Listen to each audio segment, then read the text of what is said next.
और मेरे सूरवीरों, कैसे हो? आज हम पढ़ेंगे क्लास 11 की मैथ का विविध प्रश्नावली चैप्टर 1 का, जो कि समुच्चय का है क्लास 11 का। तो इसके पहले मैंने 1.6 तक पढ़ा दिया है। और इस एक्सरसाइज को करने से पहले एक चीज याद रखिए कि 1.6 जरूर पढ़ लीजिए, क्योंकि सारे रूल्स अगर आप, क्योंकि विविध प्रश्नावली है, तो अगर आपको पिछले चैप्टर्स क्लियर होंगे तो आसानी से ये कर लेंगे, नहीं तो थोड़ा सा डिफिकल्ट लगेगा। देखते हैं क्या है। पहला क्वेश्चन, निम्नलिखित समुच्चयों में से कौन किसका उप समुच्चय है, इसका निर्णय कीजिए। ए सेट दिया गया है x is such that x belongs to R तथा x square minus 8x plus 12 is equal to 0 को संतुष्ट करने वाली सभी वास्तविक संख्याएं। बी का सेट दिया गया है 2 4 6, सी का दिया गया है 2 4 6 8 एंड सो ऑन, और डी का दिया गया है 6। तो इसमें हमें यह बताना है कि कौन सा उप समुच्चय, यानी ए बी सी और डी, इन सब में कौन कौन उप समुच्चय यानी सबसेट बनते हैं। तो देखते हैं। सबसे पहले ये वाला जो ए का हम देखते हैं कि इसमें हम क्या करेंगे कि X square minus 8x plus 12 is equal to 0। हम क्या करेंगे कि इसको हम पहले सॉल्व करके x की वैल्यूज निकाल लेंगे, जैसा कि हम 10th में द्विघात समीकरण हल करते थे। यहां पर क्या करते हैं कि ये जो 12, इसके आगे क्या होता है 1, तो इन दोनों का जो गुणा करते हैं, कितना जितना भी आता है उसका ऐसा फैक्टर करते हैं। अगर यहाँ प्लस है तो प्लस करने पर 8 आए, अगर माइनस है तो माइनस करने पे 8 आए। समझ रहे हो? नहीं तो देखो क्या होता है। अब यहाँ पर देखो 12 बन जाए 12, यानी 12 के 12, 12 का ऐसा गुणनखंड करो जिसको जोड़ने पर 8 आता हो। तो भाई 12 का कैसे करेंगे, 12 है तो ये हो जाएगा 2 छंग 12, 2 तिहाई 6 और 3 के 3। अब देखो अगर हम यहाँ पर करें 2 दूनी 4, तो 4 तिहाई 12 भी होता है, लेकिन 4 और 3 को जोड़ने पे 8 नहीं आएगा। 3 दूनी 6, यहाँ पर देखो 2 गुणे 6, तो 6 दूनी 12, और 6 और 2 जोड़ने पे 8 आ रहा है। तो इसका मतलब क्या है, यहाँ पर हम क्या लिख लेंगे, x square minus 2 plus 6x plus 12 बराबर 0। अब यहाँ पहले ब्रैकेट खोलो, एक्स स्क्वायर माइनस 2 का x से गुणा हो गया 2x, माइनस प्लस का गुणा हो गया माइनस 6 का x से गुणा हो गया 6x प्लस 12 बराबर 0। अब यहाँ पर x कॉमन लेंगे तो इन दोनों में से बचेगा क्या, x माइनस 2। यहाँ से 6 कॉमन लेंगे, 6 कॉमन लेते हैं तो ये हो जाएगा x माइनस प्लस का तो माइनस हो गया, क्योंकि माइनस हमने कॉमन लिया है। और ये हो जाएगा 6 2 जा 12, 6 दूनी 12 बराबर 0। अब इन दोनों में देखिए, इन दोनों में ये कॉमन है तो x माइनस 2 हो जाएगा, और ये हो जाएगा x माइनस 6 बचा बराबर 0। अब दोनों की वैल्यू देखो, x minus 2 is equal to 0 तो x इक्वल टू 2 हो जाएगा, x minus 6 is equal to 0 तो x इक्वल टू 6 हो जाएगा। क्लियर है? अब देखो, अब यहाँ पर a की वैल्यू क्या हो गई, a की जो सेट होंगे वो हो जाएंगे 2 और 6। अब यहाँ पर देखिए हमें सब में सेट बताना है। a आया 2 और 6, तो b में देखिए 2 और 6, भाई ये सबसेट क्या होते हैं, सबसेट ये होते हैं कि जो इसके अवयव हैं वो b में भी होने चाहिए सारे के सारे। तो यहाँ पर देखो 2 और 6 है, यहाँ पर भी 2 और 6 है, तो इसका मतलब क्या हो जाएगा कि a सबसेट है b का। फिर अब हम c से देख लेते हैं। c तो देखो भाई c में 2 है 6 है, यानी a का a 2 और 6 है जो कि c में भी है। तो सारे सबसेट अगर आते हैं तो सारे अगर अवयव आते हैं तो वो सबसेट हो जाएंगे, तो हो जाएगा a सबसेट c। d में देखो क्या a में केवल 6 है और इसमें क्या है 2 और 6, यानी ये तो छोटा हो रहा है, तो इसका मतलब ये सबसेट इसका हो ही नहीं सकता। फिर b और c में देखते हैं, b में 2 4 6 है, c में भी 2 4 6 है, तो इसका मतलब b सबसेट है c का, तो यहाँ हो जाएगा b सबसेट c। उसके बाद b सबसेट c हो गया। उसके बाद देखो c तो सबसे बड़ा है, तो c तो किसी का सबसेट नहीं हो सकता, क्योंकि ये सबसे बड़ा है, a b और d तीनों से बड़ा है, तो ये तो नहीं हो सकता। फिर d देखो, d में क्या b और d, b भी बड़ा हो रहा है d से, इसका मतलब b जो है वो d का सबसेट नहीं हो सकता। यहां पर देखते हैं d क्या है, d अगर हम देखें तो क्या d जो है वो a का सबसेट होगा। यहां देखो d जो है वो a का सबसेट होगा, भाई d में 6 है और a में भी 6 है, तो यहां पर क्या होगा, d जो होगा वो a का सबसेट होगा। तो लिख देते हैं d, यहाँ 6 यहाँ पर भी है 6 यहाँ पर भी है, तो हम लिख देंगे कि d a का सबसेट है, d सबसेट a। फिर देखो d b का भी सबसेट होगा, तो ये हो जाएगा, लिख देंगे डी जो है वो किसका 6 तो है ना, इसमें भी 6 है, तो सारे अवयव तो मिल रहे हैं। तो डी जो है सी का भी अवयव होगा, बी का भी होगा। इसमें देख लो पहले बी में, तो बी में भी आ रहा है। उसके बाद देखो डी जो है वो सी में भी आ रहा है, तो इसका मतलब डी जो होगा, डी अवयव है, सबसेट है सी का। क्लियर है बात? तो इतनी चीजें, ये डी बी जितना भी है सारे के सारे हम लिख देंगे जो भी क्वेश्चन में, क्योंकि यही कह रहा था निम्नलिखित समुच्चय में से कौन किसका उपसमुच्चय है। तो हमने ये लिख दिया कि ए उपसमुच्चय है बी का, ए उपसमुच्चय है सी का, बी उपसमुच्चय है सी का, और डी उपसमुच्चय है ए का, डी उपसमुच्चय है बी का, और डी उपसमुच्चय है सी का। तो यही हो जाएगा हमारा आंसर। अगले क्वेश्चन पे आते हैं। अगला क्वेश्चन देखो, क्वेश्चन नंबर 2 दिया गया है, बात ज्ञात कीजिए कि निम्नलिखित में से प्रत्येक कथन सत्य है या असत्य है। यदि सत्य है तो उसे सिद्ध कीजिए, यदि असत्य है तो उसका उदाहरण दीजिए। ठीक, समझ गए बात? देखिए, जो जो कहता रहेगा, फिर से एक बार बता देता हूं कि ये एक्सरसाइज करने के पहले सारी चीजें समझ लीजिए कि बिलोंग्स क्या होता है, सबसेट क्या होता है, सारी चीजें समझ लीजिए। और नहीं अगर आता है तो थोड़ी सी दिक्कत होगी, मैं समझाने की कोशिश करूंगा, लेकिन फिर भी एक बार 1.6 दोबारा से जरूर लगा लीजिए। चलिए देखते हैं क्या है कि यदि x बिलोंग्स टू a तथा a बिलोंग्स टू b, तो हमें यह सिद्ध करना है कि x बिलोंग्स टू b। देखते हैं भैया ये सत्य होता है कि नहीं। हम क्या करते हैं कि हम यहाँ पर एक ऐसा सेट है और मान लेते हैं कि कोई समुच्चय 1, 2 और इसमें x आना चाहिए, क्योंकि x बिलोंग्स टू a है, तो हमने यहाँ पर x रख दिया। फिर b देखते हैं क्या है। b ये कह रहा है कि b में a सबसेट है b का, तो इसका मतलब यह है कि हम यहाँ पर कुछ मान लेते हैं, जैसे हमने मान लिया a b कुछ भी इस तरह से। लेकिन कंडीशन ये है कि b में b जो a है वो b का एक अवयव है। बिलोंग का मतलब यही तो होता है, इसका एक अवयव है। तो कहने का मतलब यह है कि जो हमने a माना था ये पूरा का पूरा इसका एक अवयव होगा। ये हो गया। एक और मान लेते हैं c कॉमा करके, चल ये हो गया। अब मैंने ये देखा कि इसमें तो x आ रहा है और इसमें भी x आ रहा है, लेकिन क्या है कि ये पूरा का पूरा इसमें इसका एक अवयव x तो है। बिलोंग में क्या होता है, अवयव होते हैं, तो x तो है, लेकिन यहां पर देखो तो ये पूरा 1, 2 और x इसका अवयव है। तो कहने का मतलब क्या है कि यहां पर जो x बिलोंग्स टू b लिखा है, यहां x बिलोंग b नहीं है, क्योंकि ये पूरा का पूरा अवयव है। ये पूरा जितना है ये इसका जो इसके पूरे समुच्चय दिए थे, जो इसके पूरे समुच्चय वो इसका एक अवयव है। तो इसका मतलब क्या है कि ये x जो है वो b से बिलोंग नहीं करता है।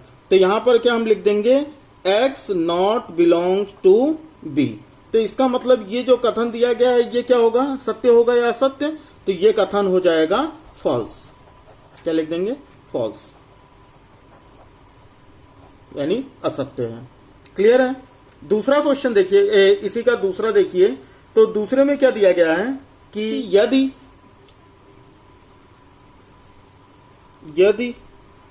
a सबसेट है b का तथा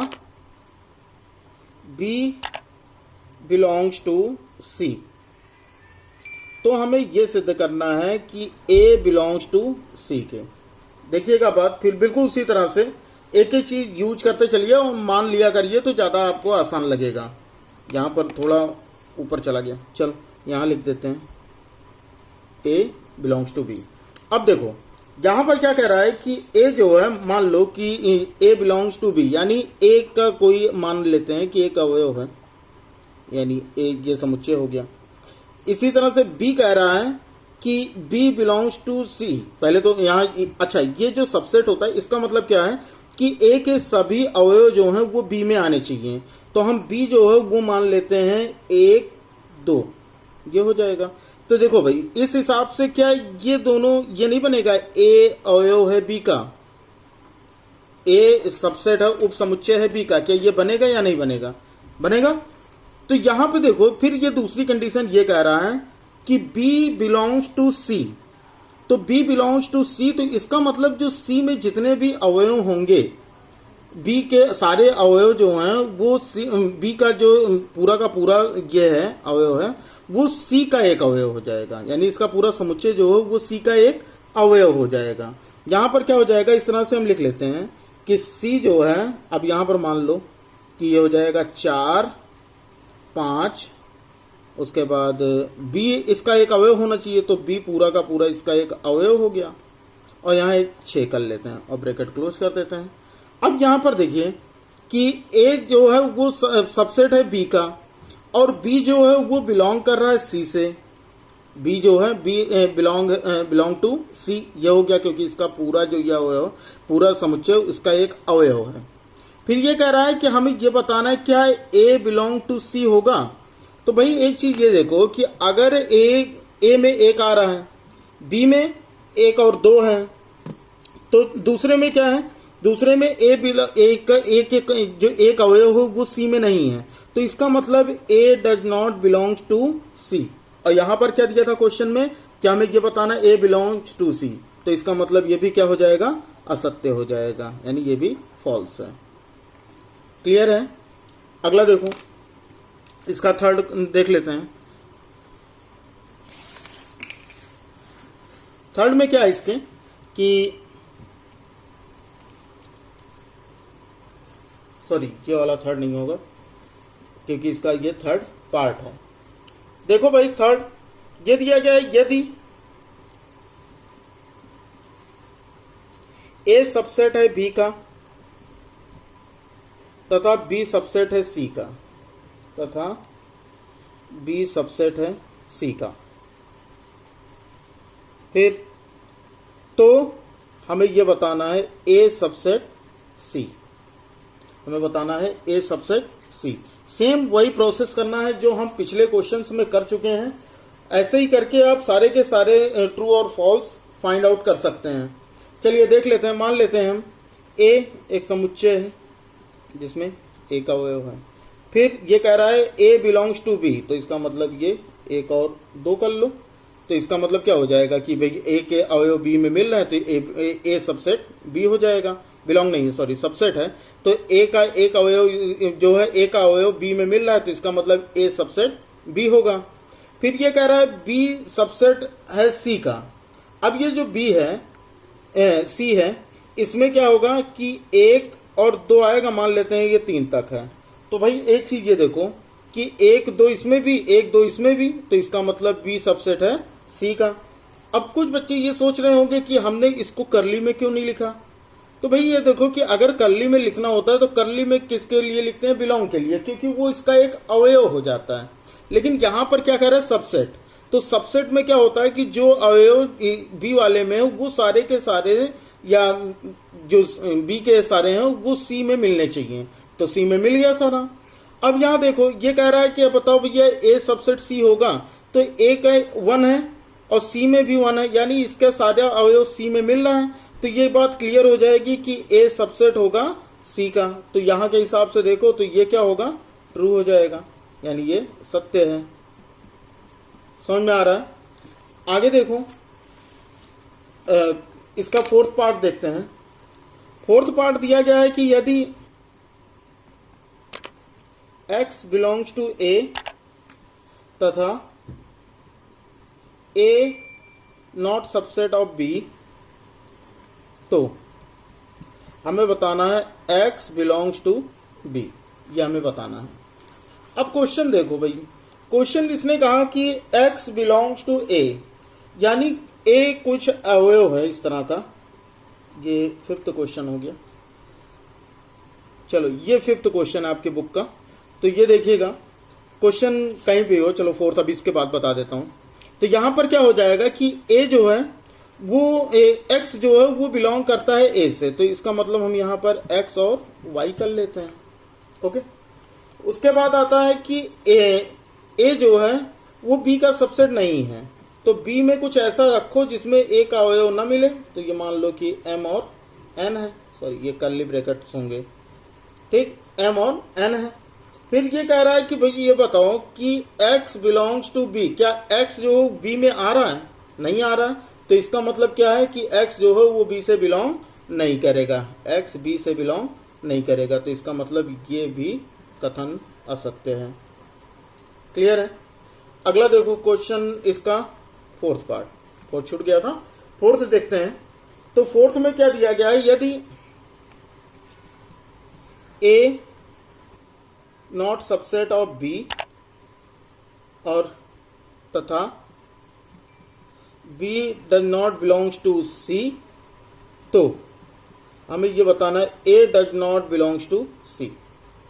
अब देखो भाई सेम वही चीज यूज करो। क्या क्या चीजें दी गई हैं कि A does not belongs to B, यानी ए का कोई अवयव है, मान लेते हैं ए में कोई है 1 और 2, सॉरी 1 ही मान लो, हम छोटा से छोटा ही मानते हैं, आप कुछ भी मान सकते हैं। बी में क्या दिया गया है, ये कह रहा है बिलोंग नहीं करता, तो इसका मतलब बी में कुछ और रख दो, 2 और 3 ए बी एम एन कुछ भी रख दो जो ए और बी में मैच, ए का कोई अवयव जो हो बी में नहीं आना चाहिए। तो इस हिसाब से ए का कोई भी या कुछ भी बी में नहीं मिल रहा है, तो इसका मतलब ये इसका सबसेट नहीं है। ये क्लियर हो गया। उसके बाद ये कह रहा है कि बी जो है does not belongs to C. अब देखो सी में ये कह रहा है कि बी जो है डज नॉट, यानी बी का जो ये 2,3 है, ये 2,3 जो है वो सी में नहीं आना चाहिए।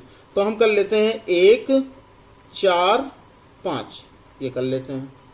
अब देखो बी का कोई भी अवयव सी में नहीं आना चाहिए, डज नॉट बिलोंग्स लिखा है, तो कोई भी अवयव नहीं आना चाहिए, तो 2 और 3 था वो हमने सी में नहीं लिखा। आप कुछ भी मान सकते हो, जरूरी नहीं कि यही चीजें हैं, आप मैं कल समझाने के लिए बता रहा हूं। तो यहां पर देखिए ये कह रहा है कि अब इससे ये एक चीज पता करो, क्या ए और सी बिलोंग, ए जो है does not belongs to C, check कीजिएगा। तो यहां पर ए में 1 है और सी में भी 1 है, तो इसका मतलब ये बिलोंग तो कर रहा है, या ए जो है सॉरी सबसेट तो है, ए जो है वो सी का सबसेट है। यहां कह रहा है सबसेट नहीं है सी का, लेकिन सबसेट है, तो क्या लिख देंगे ए सबसेट बी। तो इसका मतलब ये जो कथन था ये क्या था, असत्य था। तो ये हो गए इसके 6 क्वेश्चन, समझ में आ गए होंगे। दूसरे के जो 6 पार्ट थे ये 6 के ऐसे ही लगेंगे।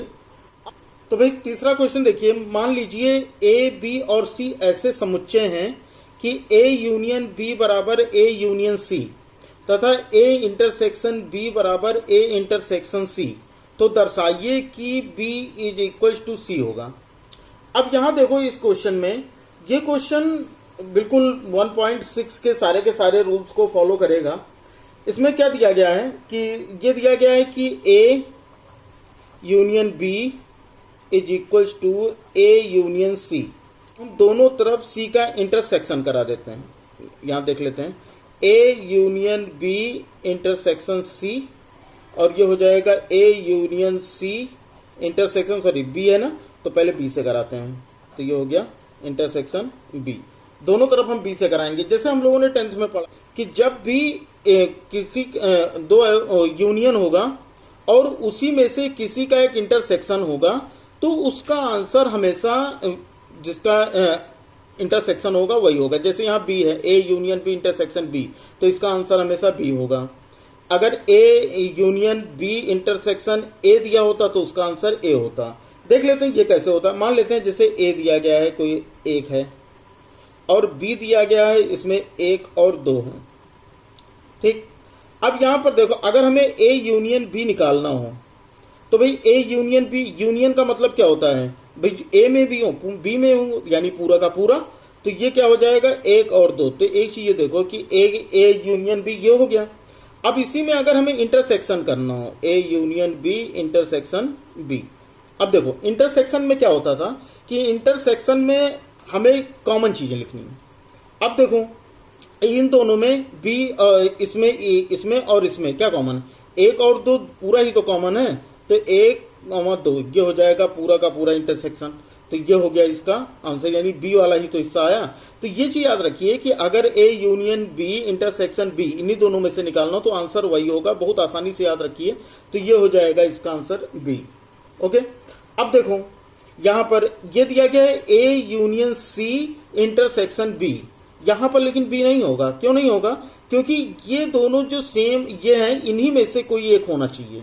जैसे अगर यहां पर दिया गया है A union C intersection A दिया होता तो आंसर ए हो जाता, ए यूनियन सी इंटरसेक्शन सी दिया होता तो सी हो जाता, लेकिन यहां पर वो चीजें नहीं दी गई हैं। तो इसमें हम क्या करेंगे कि यहां पर हम सबको इसका मल्टीप्लाई करा देंगे। जैसे ये डिस्ट्रीब्यूशन रूल से क्या था कि दोनों तरफ हम मल्टीप्लाई करा देते हैं, तो दोनों तरफ हम ये इस वाले रूल से, तो यहां पर क्या हो जाएगा कि A intersection B union C intersection B. ये समझ में आ रहा है? यहां पर देखो, ये चाहे यहां पर लिख दो डिस्ट्रीब्यूटिव प्रॉपर्टी, डिस्ट्रीब्यूटिव प्रॉपर्टी नियम लगा है यहां पर। फिर यहां पर क्या हो जाएगा, ये हो गया इतना। अब यहां पर क्या करेंगे, दोनों तरफ देखो, यहां पर हम इसको यहीं छोड़ देते हैं, इसको यहीं पर छोड़ देते हैं, तो ये बी इक्वल्स टू हमारा ये मिल गया। अब हम अगले पोर्शन पे आते हैं। अगला पोर्शन हमारा क्या है कि हम इसको हम सॉल्व कराते हैं सी से। देखो भाई क्या दिया था, A union B is equals to A union C, यही तो दिया था। हम दोनों तरफ इंटरसेक्शन करेंगे सी से, क्योंकि b इज इक्वल्स टू सी दिया है, यहीं से देखिएगा b इज इक्वल्स टू सी दिया है, तो हम यहां पर क्या करेंगे कि दोनों तरफ हम इंटरसेक्शन कर देंगे, किससे, c से। एक चीज देखो, पहले तो इधर देख लो, इधर हमने क्या कहा कि अगर इंटरसेक्शन दोनों का और उसी में से कोई एक लिखा हो तो आंसर वही हो जाता है। तो यहां पर a union c intersection c दिया है, तो इसका मतलब इसका आंसर ये c हो जाएगा। यहां पर क्या यूज करते हैं, यहां पर हम डिस्ट्रीब्यूटिव प्रॉपर्टी यहां पर भी यूज करेंगे, क्योंकि इसमें तो सारी चीजें अलग अलग हैं। तो यहां पर हम लिख लेंगे A intersection C union B intersection C. एक चीज देखो, दोनों में, इन दोनों में देखो, ये जो हमारा दिया था बी और सी में, ये मान लो कि ये समीकरण 1 है और ये मान लो ये समीकरण 2 है।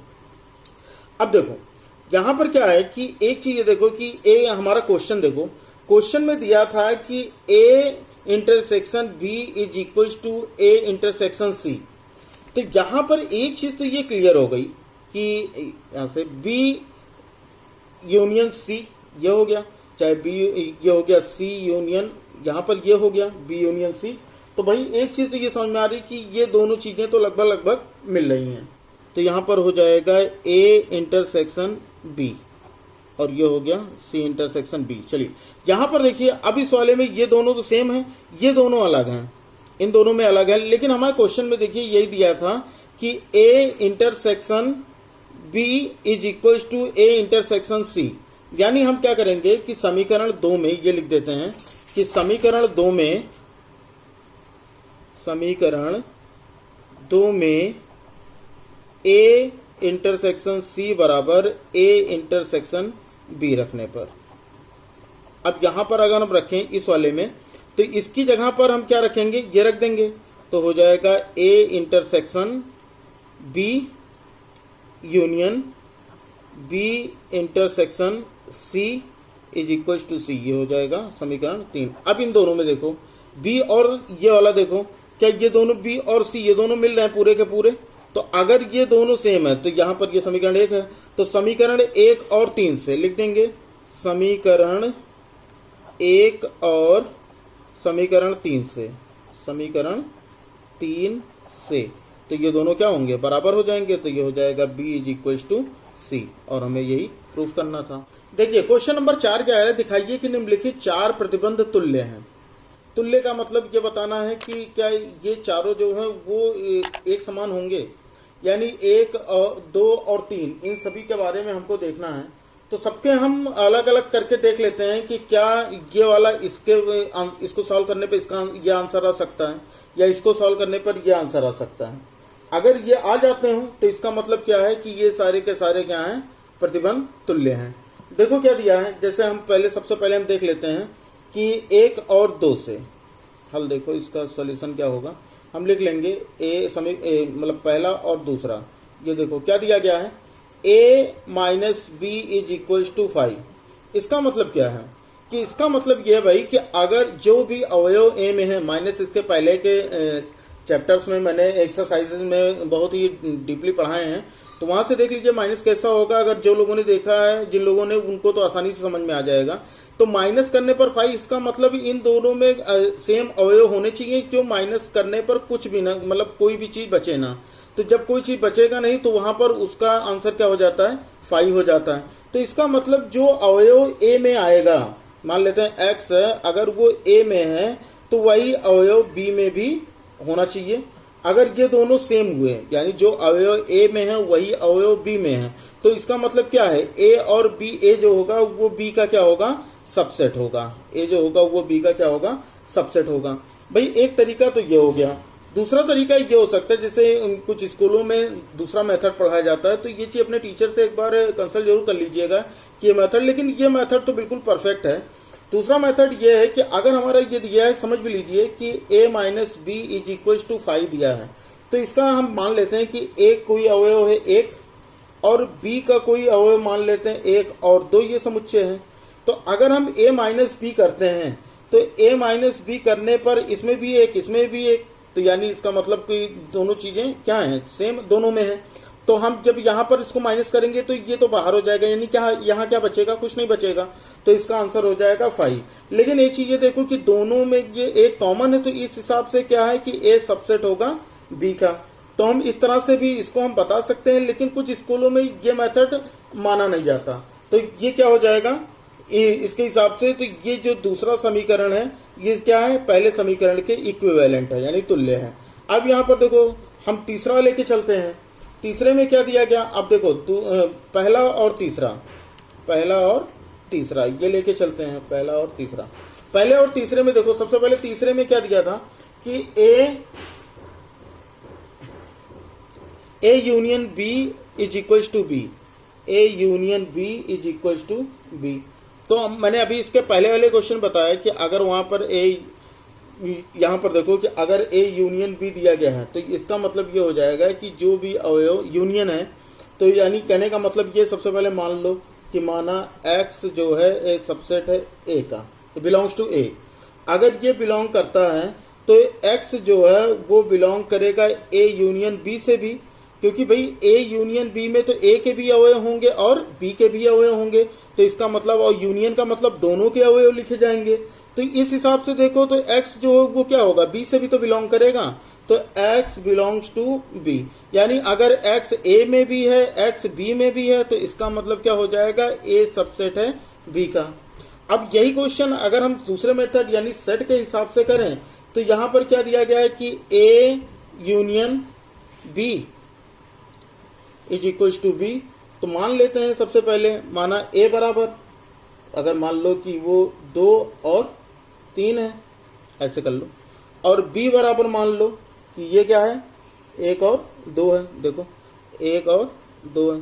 तो इसके हिसाब से a यूनियन b क्या बनेगा, a यूनियन बन जाएगा 1 2 और 3, ये बन जाएगा यूनियन इसका। अब यूनियन देखो, जो भी यूनियन आया 1 2 3 जो भी यूनियन है, तो यहाँ पर देखो जो इसका एक अवयव होता है, जैसे ये 2 है, ये 2 है, तो ये इसमें भी तो आ रहे हैं, इसमें भी तो आ रहा है। तो यहाँ पर एक चीज ये देखो, और एक चीज ये देखो कि जैसे 2 3 इसमें है कोई भी चीज, तो 2 3 इसमें 1 2 3 कर लो, तो पूरा 2 3 इसमें है और 2 3 इसमें भी है। तो इसका मतलब क्या हो गया कि ये a जो है वो सबसेट होगा किसका, b का। a जो होगा वो सबसेट होगा b का। भाई इसका देखो अवयव, देखो इसका जो अवयव होगा 2 और 3, यहाँ पर 2 और 3, यानी इसके अवयव सारे के सारे इसमें मिलने चाहिए। अगर सारे मिल गए तो इसका मतलब ये क्या है, ये इसका सबसेट है, तो यानी a सबसेट हो जाएगा b का, और हमें यही बताना था। तो इसका मतलब ये क्या है, तो 1 और 3 क्या होंगे, इक्विवेलेंट होंगे। अब देखो ये क्लास कुछ लंबी नहीं कर पाऊंगा, आगे के क्वेश्चन अगले वीडियो में बताऊंगा, क्योंकि एक तो गर्मी बहुत है और ऑनलाइन भी लोग कम आ रहे हैं स्टूडेंट, शायद गर्मी की वजह से। तो ज़्यादा से ज़्यादा आने की कोशिश कीजिए, और टाइमिंग बदल गई है। अब जो लाइव क्लास होगी वो होगी रोज रात 9 बजे, लाइव क्लास मैथ की रोज रात 9 बजे। तो ये याद रखिए, ये लाइव क्लास रोज आपकी अब चलेगी। और जिस तरह से एक चीज़ और भी कि यूपी में कोरोना बहुत तेजी से बढ़ रहा है, तो जब भी जरूरत हो तभी घर से बाहर निकलें। जाते अगर बहुत ज़्यादा जरूरी है निकलना तो पूरी सेफ्टी के साथ निकलें, मास्क जरूर पहने, उसके साथ सैनिटाइजर साथ में लिए रहें। अगर किसी से मिलते हैं या अगर किसी से मिलते हैं तो उससे 1 मीटर की दूरी कम से कम बनाए रखें। और एक चीज और भी कि अगर कोई भी चीज छूते हैं तो उसके छूने के साथ तुरंत अपना हाथ सैनिटाइज जरूर कीजिए। तो फिर मिलेंगे अगले वीडियो में। पढ़ते रहिए, बढ़ते रहिए। जय हिंद, वंदे मातरम।